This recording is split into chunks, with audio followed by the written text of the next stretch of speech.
Hey, this is Alexander Evans, the host of the Relationship Lab, where we thrive to make deeper connections with those you live with, work with, and play with. Welcome to the Relationship Lab. I'm your host, Alex Evans, and today we're going to talk about mindset mastery, how to get your mind back, how to take control of your thinking and your thoughts and things of that nature. It's going to be very interesting what we hear today, but I'm going to be quiet for a minute. I have my beautiful guest, Marielle. Introduce yourself. Tell people who you are, what you do. I love you. Hi, everybody. I'm Marielle Viola. I am a fitness professional mainly, and I'm also a life coach. So I have my own fitness business. I have had it for about 3.5 years, started it in California, drove cross country to California. From Pennsylvania, was like, I've had it. I want to be myself. I want to go for my dreams. When I got there, I quit my 9-to-5, working with real estate agents, and just went all into fitness. The reason why I got into fitness is obviously I've been working out for a very long time, and I'm a firm believer that, if your body and you work on yourself and you work on your body, it's not about that. It is about everything that happens in between that, and especially with your mindset. So a lot of my story, as a fitness trainer and a fitness coach, derived from mental health for myself. So, when I was younger, I've always had, a faster brain, a little bit of ADHD. Didn't realize that when I was younger, and, love my family to death, but come from an Italian family where things kind of get brushed under the rug. So I just struggled a lot with my mental health. I got very into addictive tendencies, alcohol, did some drugs, and honestly, came close to pretty much dying at a certain point. Crazy. So I have been on my own personal development journey for 10 years. I decided to start when I was 20, and I was like, there's something wrong with me. I don't know what's wrong with me. I had so many mental breakdowns, and I remember the day that I was like, I'm going to dive into the work, whatever that means for me, and started to get into it. So my story derives from a mental health journey. A lot of pain, especially when I was younger and not understanding myself.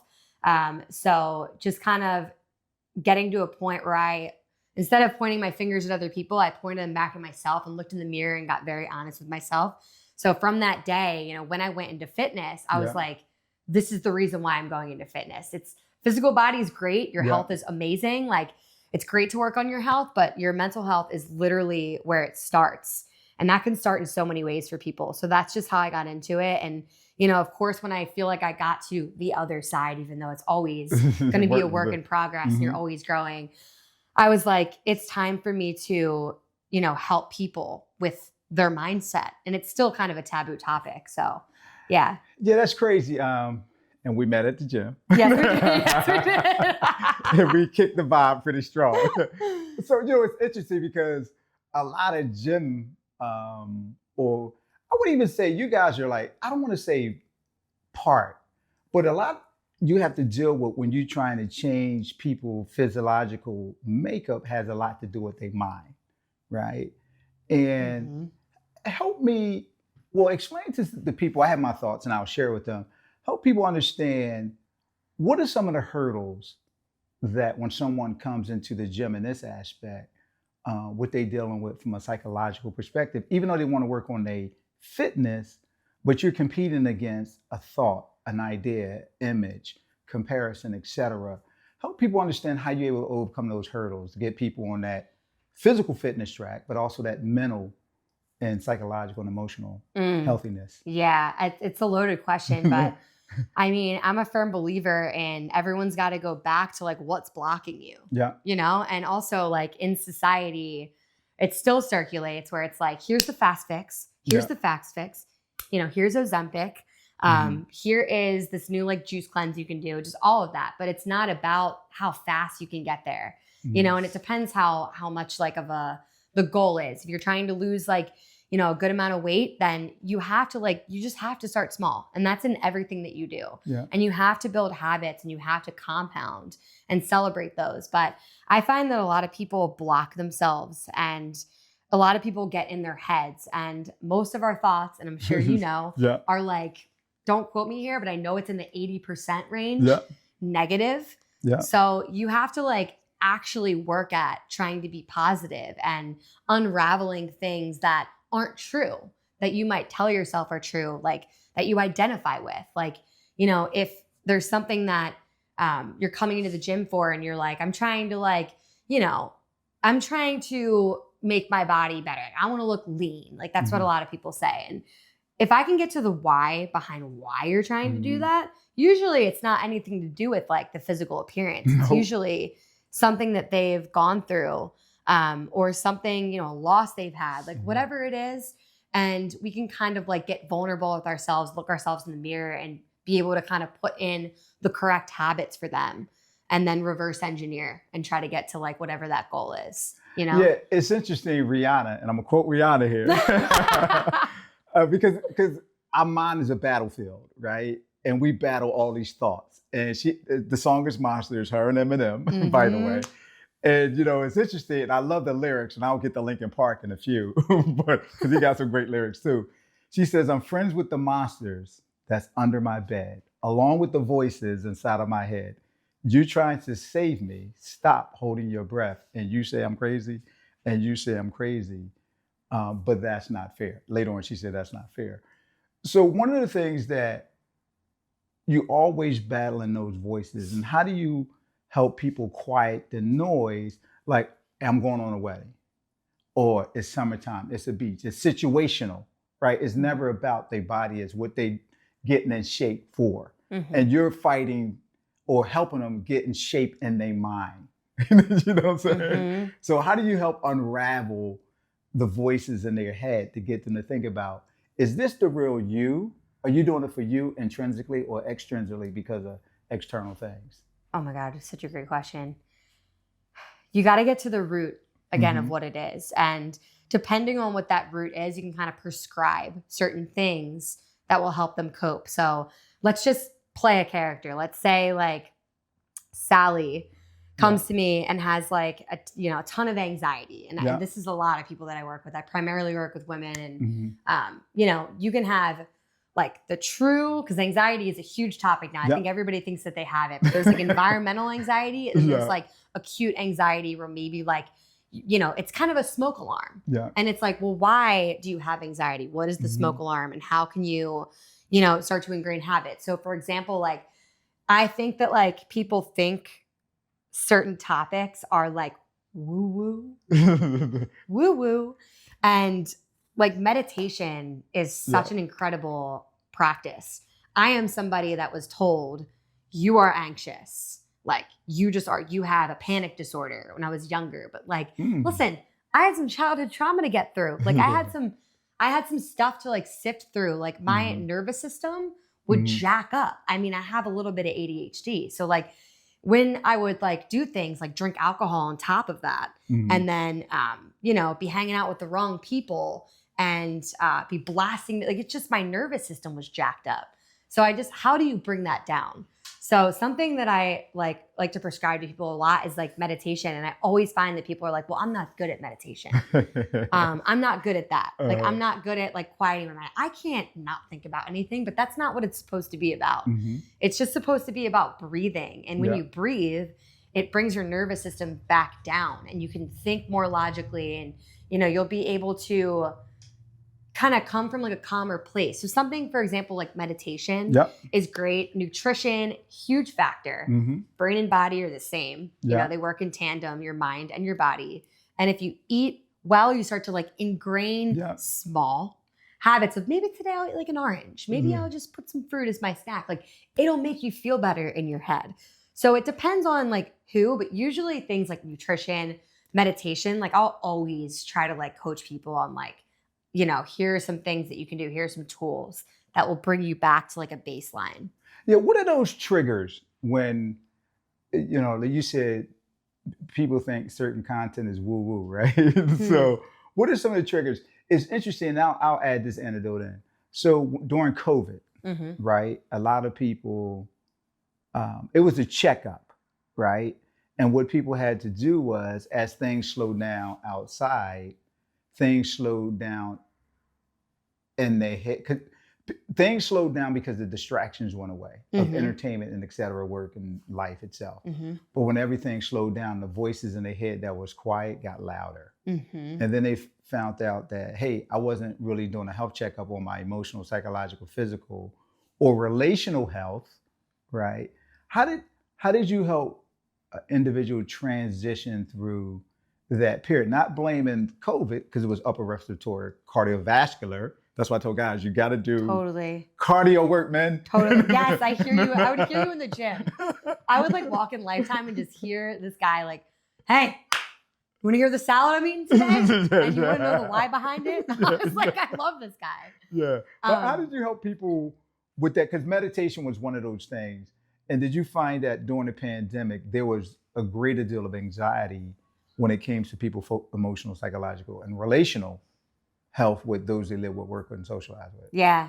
Well, during COVID, I wasn't even full-time I wasn't coaching as Okay. much. Like I had my like fitness clients online and I had a Mhm. couple, but I was working at like a real estate brokerage. But still, I would say like during COVID, I was having a hard time mentally. Wow. I like, believe it or not. And I'm very open with people. Like I, do this for a living, but like Yeah. I'm also human too. So Mhm. like there were certain things that got, I'm sure everybody, like I'm sure you like kind of got brought to light a little bit more of me. Mhm. And with people and with friends, like, I mean, COVID was just a hard time. Like Yeah. no one's supposed to be alone like Yeah. that. And like we Mhm. were supposed to connect with people. So like, Mhm.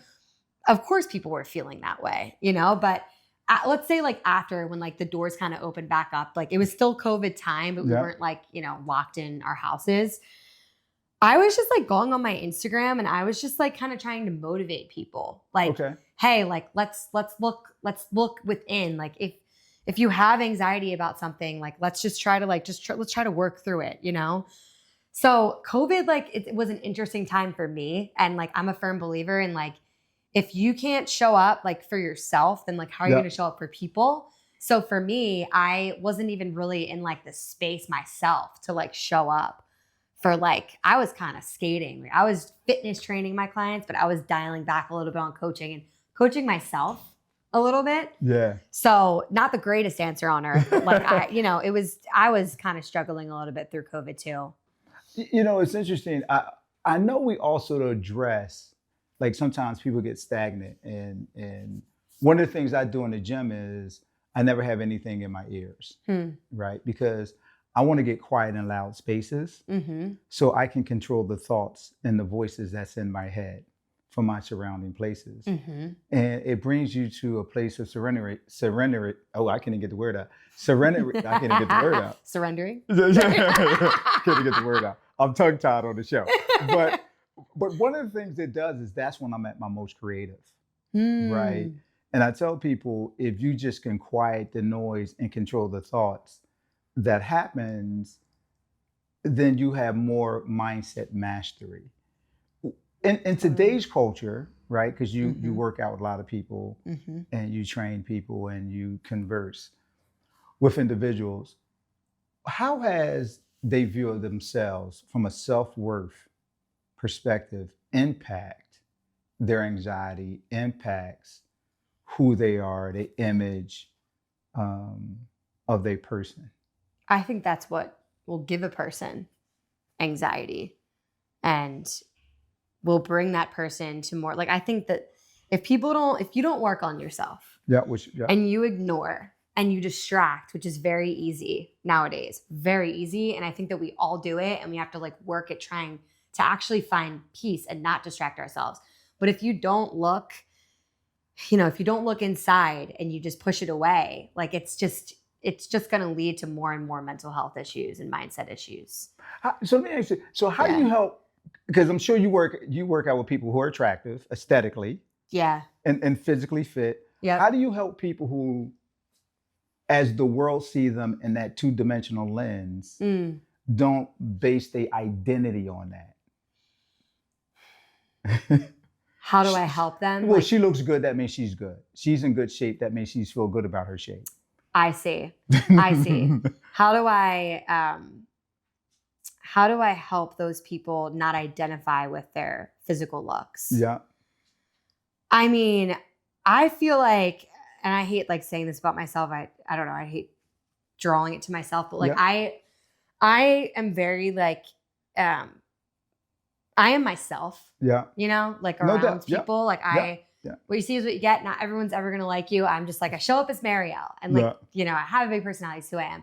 So with my clients, I am also myself, you know, like I'm Mm-hmm. trainer Marielle, but I'm also like me and like Mm-hmm. creative Marielle, whatever. And I think that that gives people the, oh, like I can bring my guard down and I Yeah. can be myself. So we'll start to talk about like all different types of things because I like more than fitness. Like, Yeah. you know, I like doing creative things and, you know, being creative is very important. But like, I think that people feel like they can be themselves and we'll just kind of start to like, once you kind of get people to like a baseline, then they'll start to talk about other things and I'll kind of challenge them in certain ways.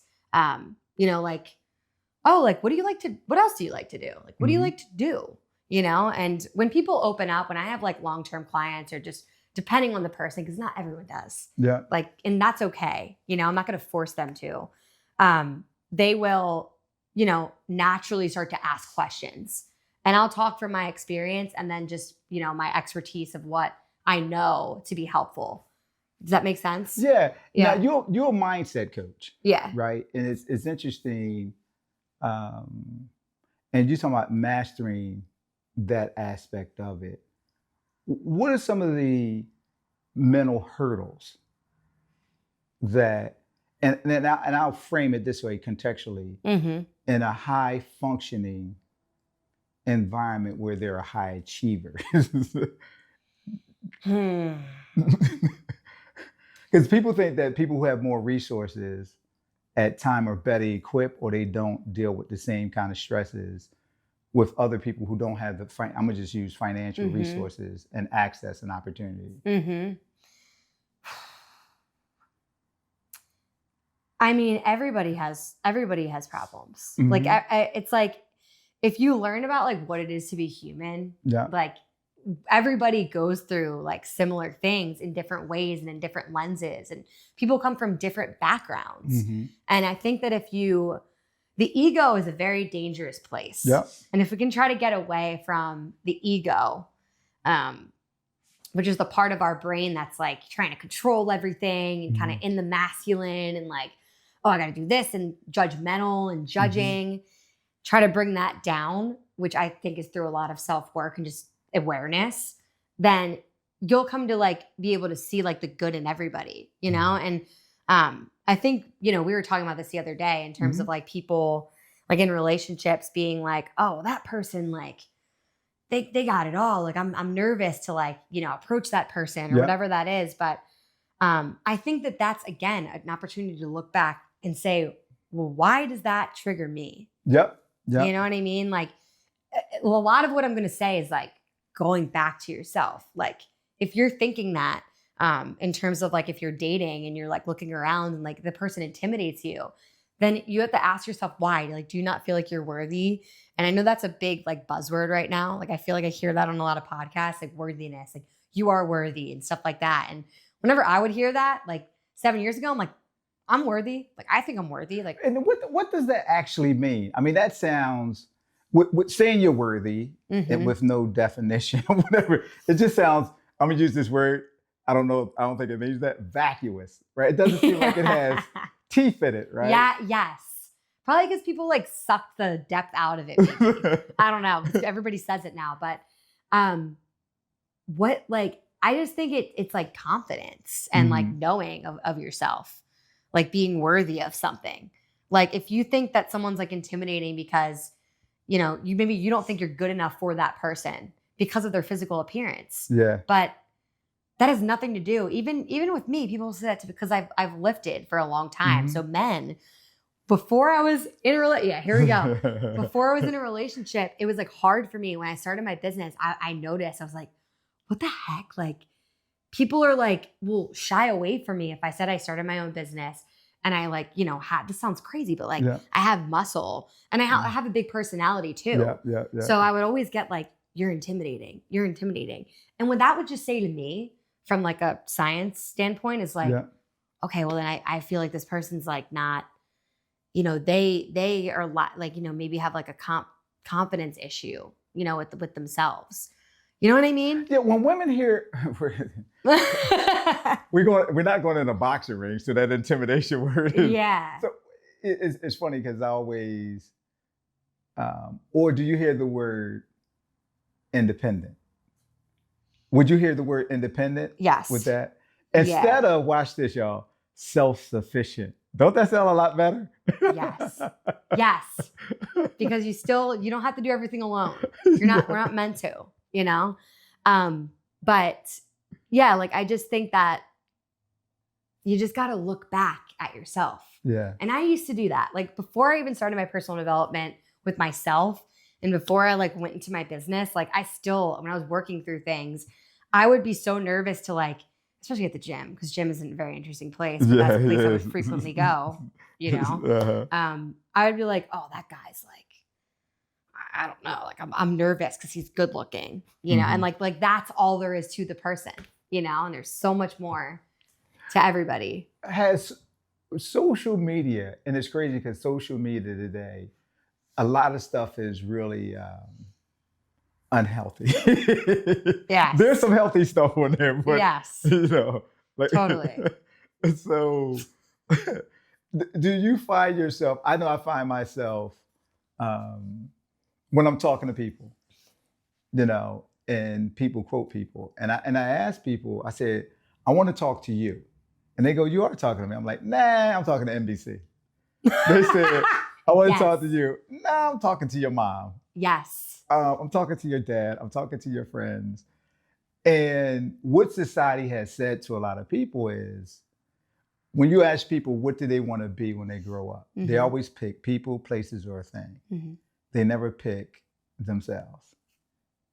And a lot of people don't know they have the power to choose them, their self. Oh, I just got chills.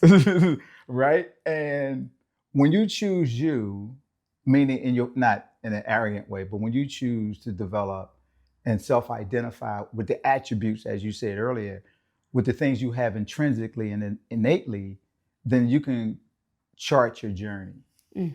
Right? Now, I'm going to say this. Totally.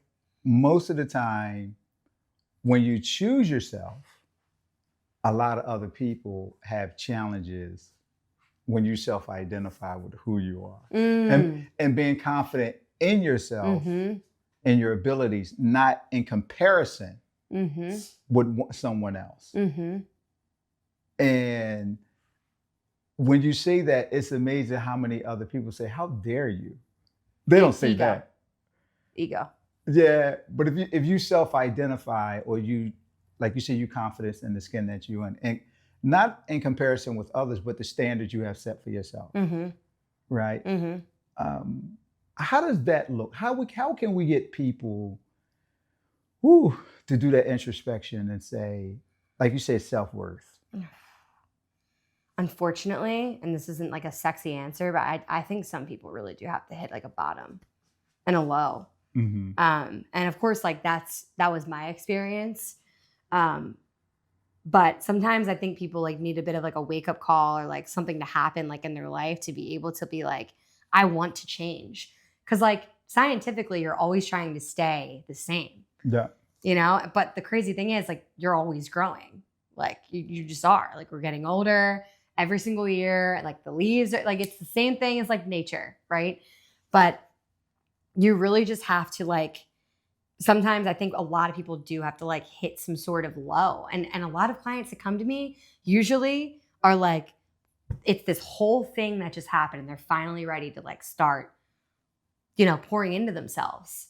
And that's not in every single case. Yeah. Like sometimes I guess people will, maybe some person just likes to learn and they're like learning about how this is beneficial and they're more like logical minded. They're like, oh, well then why would I not want to do this and make myself better? But what I have found and like all the types of people that I have trained, there's always a crazy story when they're deciding to finally like make some sort of change. And yes, it usually does start with, it's not like you have to go to a gym. You don't have to like go get a gym membership. Like it's not like it has to be that way. It's different for everybody, but like some sort of like movement, like Tony Robbins, my favorite guy in the entire world. It's like move, just move. Yeah. Mel Robbins says it all the time. Just move your body. And then like the mind will start to kind of catch up. So whatever that looks like for you, it's just movement will start to like, bring you in this, into this energy where you're able to kind of like compound on top of that, Yeah. It's what are you eating that's eating you? Right. I love your phrases. Oh my God. And what you consume metaphorically and physically. Have you had to share with clients that you coach at times as well with this mindset, also with the physical component? What are you watching? Do you ever get into that kind of conversation? And do they know how much that has influenced their thought life and their mindset? Depends on the person, really. Because again, these people are paying me something. I don't want to get them pissed off. I'm just joking. Yeah. But like it depends like how like open they are. Like some people really don't want to like hear that sometimes, which is it's the truth. Very true. Like what are you consuming? Mm-hmm. What are you taking in? Because again, like all science points to like what you do consume. Yeah. And now, of course, social media, like back to what you were just saying, Mm-hmm. is a huge, like everyone's consuming like a large portion of the day. And it's funny, like people are like, what's your feed look like? But it really does matter because again, like your mind will just go into that universe. You're just like feeding your brain.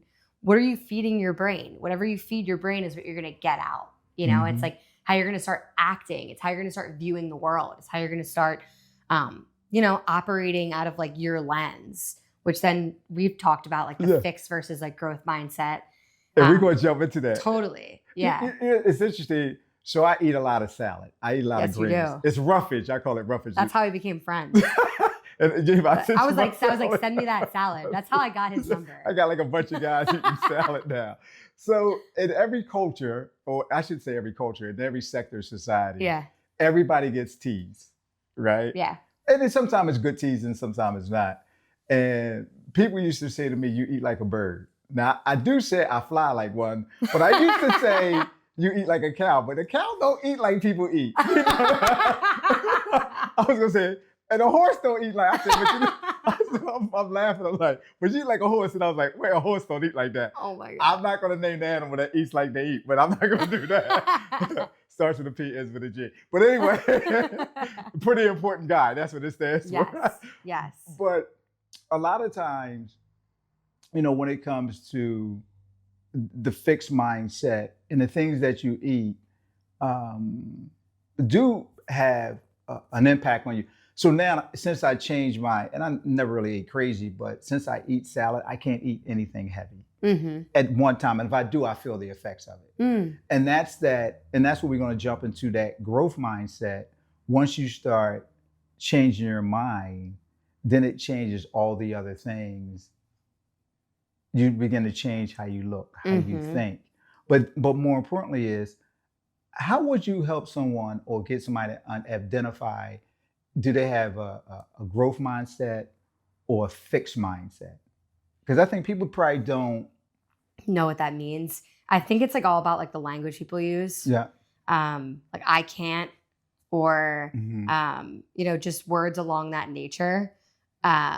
You can just hear when someone's blocking themselves, rather than being like open. Like it's just, what does it look like when something is closed versus open, like inanimate objects? It's the same thing, So it's hard to kind of open people's minds, depending on what their lens is, like on life and like what they've been through. Because then again, people will identify with that again. They'll be like, oh, well, I went through this. So like, this is just the way it is. This is just the way all men are, or this is just the way that the world is, or whatever, like kind of based off of that. So, I just, closed mindset is like protection. And again, a lot of ego, like back to what I was saying in the beginning.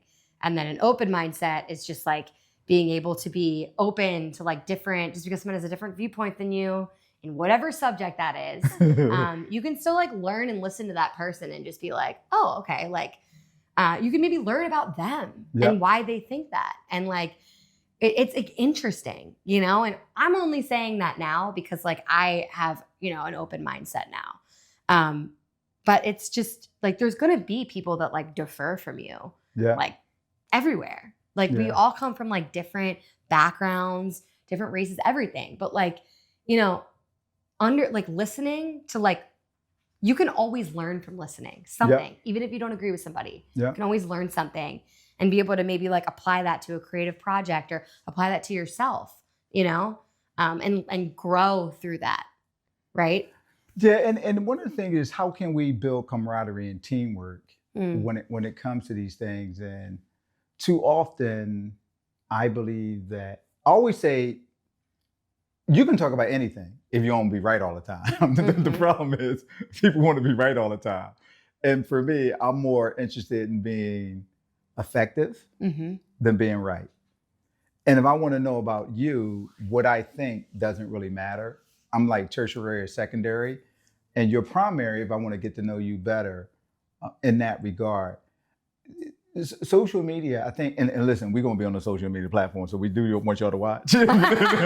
So this is good food. That's what we say. This is good food.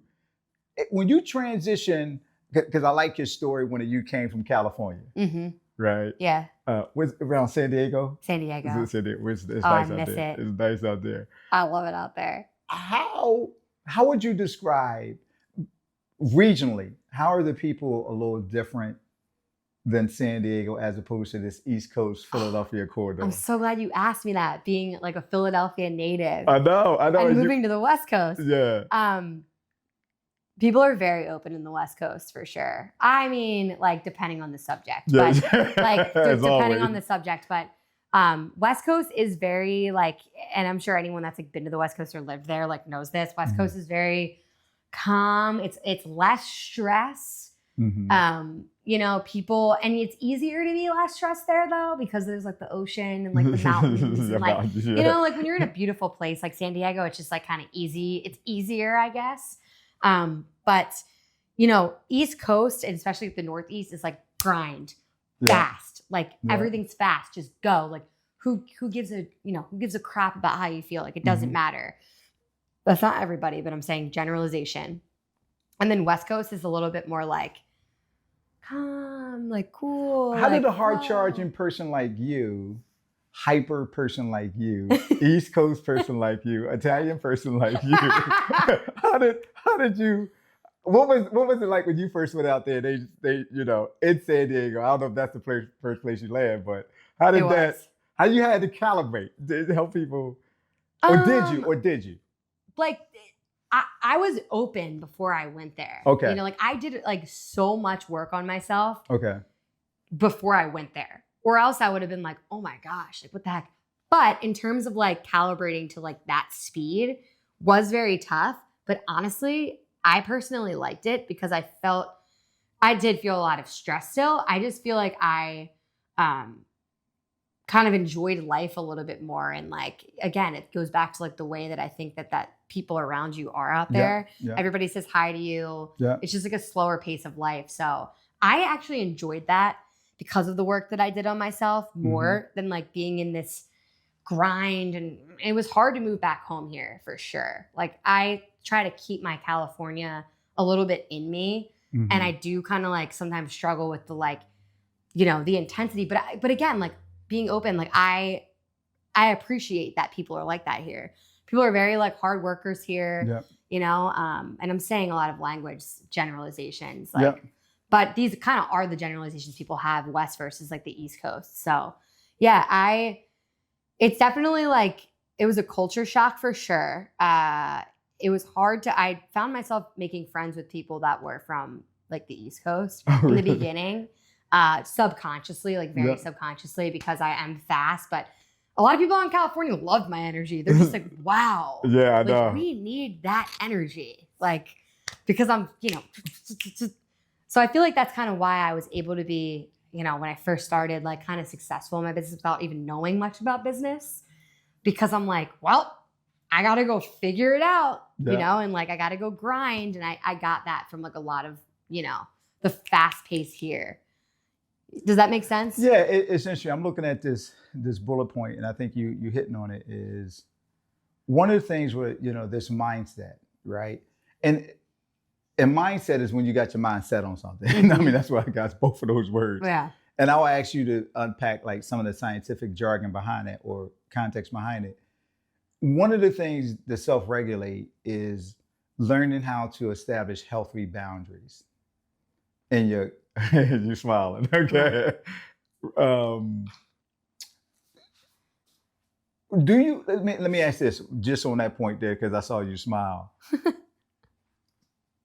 Do you help people with meal plans as well as a mindset daily practice? Yeah.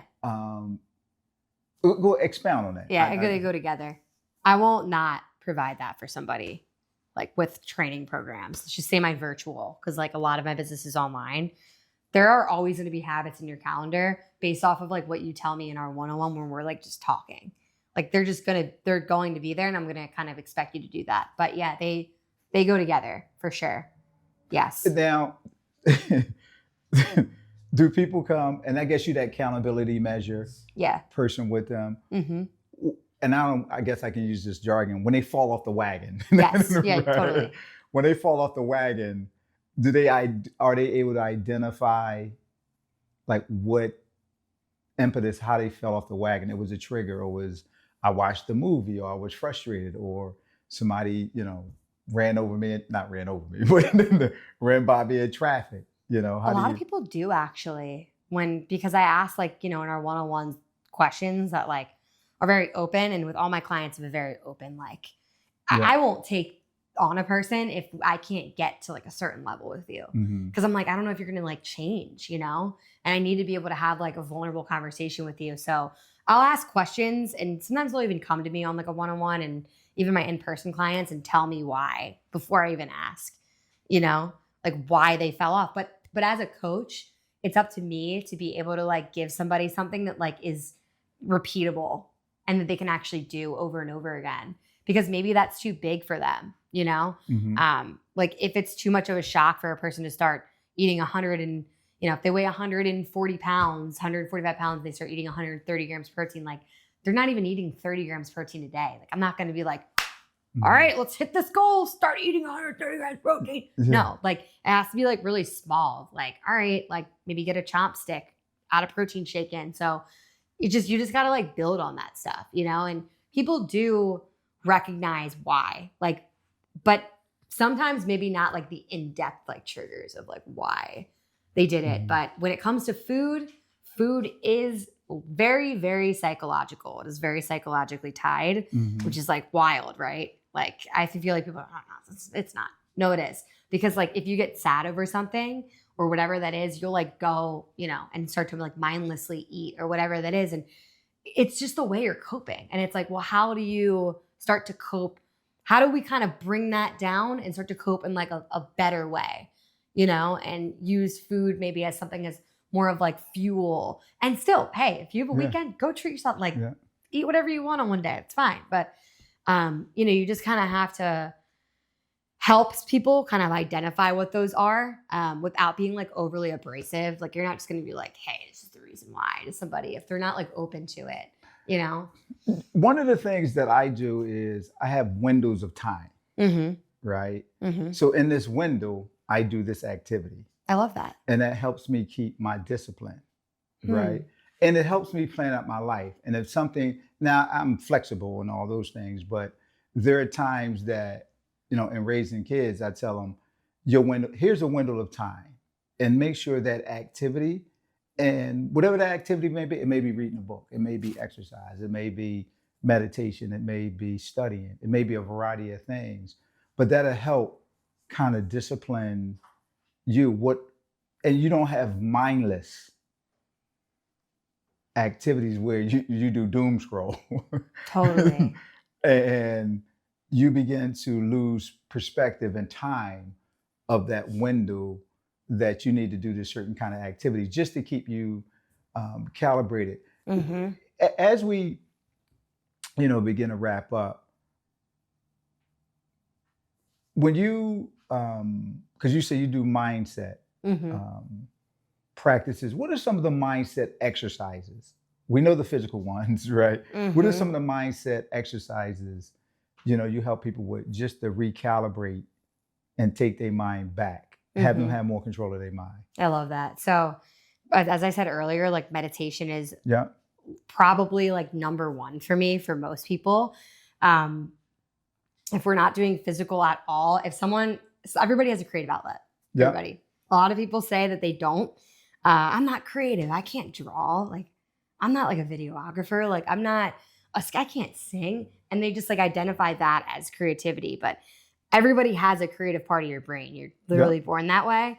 And it's just like we all are supposed to be able to create something. Mm-hmm. And whatever that is, you kind of have to find what that is and be able to kind of ingrain that in too. Like as we grow older, I think a lot of people think that they're not supposed to like play or create and stuff like that. And you are. So usually with my clients, like I get to a specific point where I know what those things are that bring them joy. Mm-hmm. So I'll ingrain that into like, hey, like play guitar this week, learn an instrument. Like with my boyfriend right now, he is such a creative and doesn't even know. Shout out Anthony. And he just bought his first drum because we went out in public and I saw him light up. He loves to keep a beat. He loves the beat of music. And I'm like, oh, I can't play an instrument. Yes, you can. You just have to put some time in. Mm-hmm. So he like bought his first like cajon drum, and it's like a drum that you sit on top of and you just bang it. So cool.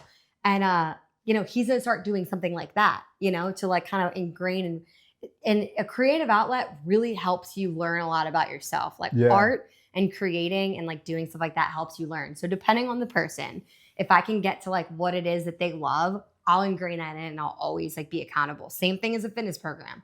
Same thing. So, and then also like I was a psychology degree. So I was never a therapist, but I studied, like therapy practices and stuff. So usually when people are going through something and they can't compartmentalize something and, they're like, something's bothering them so much, or maybe they've lost a loved one or whatever that is.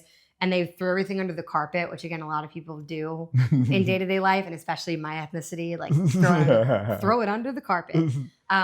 If you can go back to those moments, and I won't like totally bring them through like a therapy session or anything like that, but I'll teach them what EMDR is, which is so cool. Have you heard of it? Go for it. It's so cool. It's basically like in simple, a Harvard professor learned that through REM sleep, or like restorative sleep, where we process, like there's your deep sleep where your physical body regenerates, and then there's your REM sleep. Your REM sleep is where your brain kind of like gets a sweeper and just kind of like sweeps and processes like the emotions from the day, or like things that you went through to try to like recalibrate your body. So in REM sleep, your eyes shift back and forth, rapid eye movement sleep. That's the name of it. So they shift back and forth the process. So that Harvard professor found that when you like cross your arms and like do any sort of tapping, it mimics the same thing, very similar to what REM sleep does, just when you're awake. So if there's something that maybe is bothering you, if your boss is pissing you off and you're like, I have to get a new job, I really don't feel like it, the job market stresses me out, whatever that is, whatever your reason is, whatever's stressing you out, you can go outside, you can cross your arms, go in a quiet place, and you can just start to like think about it, and you just like tap. When I was in therapy, my therapist did that with me. I knew what it was. I'm like, I'm not doing that. Like, even though I knew, because I studied, that it was very effective, I was like, I'm not doing this. I'm not gonna work. Because it sounds stupid, you know? It does, And then I did it, and I was like, oh my God, like it really does help process, things throughout the day. So I'll teach them little practices like that. And then lastly, I'll say journaling. Absolutely changed my life. Like I think that people are definitely talking about that a lot more now, but if I weren't able to like take the thoughts out of my head and put them on a piece of paper, I don't know if I ever would have been able to work through some of the things that I worked through. Like I had like 10 journals that I've gone through. And my journaling looked a lot different then when I was going through things. I would just write whatever. It'd be like, no one's ever going to see this. I can write the craziest stuff on earth, but processing again. My journaling looks a lot more like, gratitude and like positives and goal chasing and all of that now. But, if something, like upsets me, like my dog dying, I will open up my journal and I will like put a pen to paper, and you will feel better every single time. And then this is physical, but like getting out in nature. Very, very awesome.